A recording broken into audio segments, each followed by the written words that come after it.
നമുക്കെല്ലാവരും കണ്ണുകൾ അടച്ചുകൊണ്ട് കർത്താവിന്റെ സന്നിധിയിലായിരിക്കാം.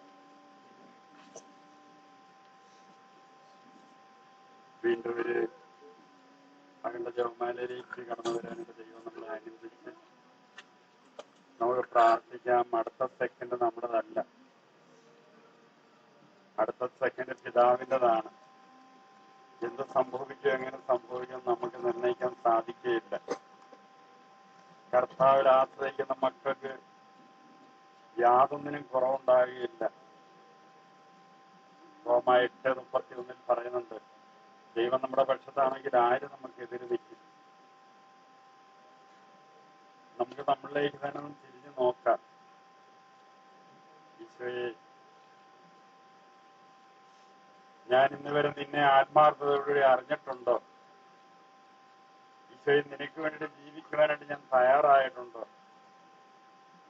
എത്രയോ നാളുകൊണ്ട് ഞാൻ കേൾക്കുന്ന അറിയുന്ന ദൈവവചനം പ്രാർത്ഥനാ രീതികളിലൂടെ ഒരേ കാര്യങ്ങൾ ഞാൻ അറിയുന്നുണ്ട്. ഇന്ന് വരെ ഞാൻ അതിന് പ്രാധാന്യം കൊടുത്തിട്ടുണ്ടോ?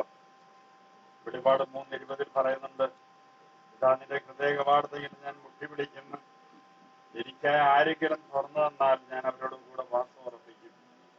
നമ്മുടെ ലോകത്തിൻ്റെതായ കാര്യങ്ങളുടെ പിന്നാലെ പരക്കം പാഞ്ഞുകൊണ്ടിരിക്കുന്നവരാണ്. നമുക്കിനിയെങ്കിലും അതെല്ലാം വിട്ടുപേഴിച്ചിട്ട് ഈശോയെ, നീ എന്താണോ ആഗ്രഹിക്കുന്നത് അതേപോലെ ആയിത്തീരുവാൻ എന്നെ അനുവദിക്കണമെന്ന് നമുക്ക് പ്രാർത്ഥിക്കാം.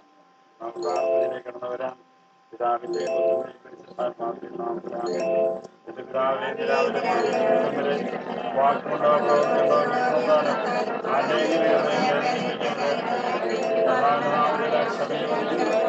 ഈ ലോകത്തോട് സമീപിക്കുന്നു. യേശുവേ, യേശുവേ,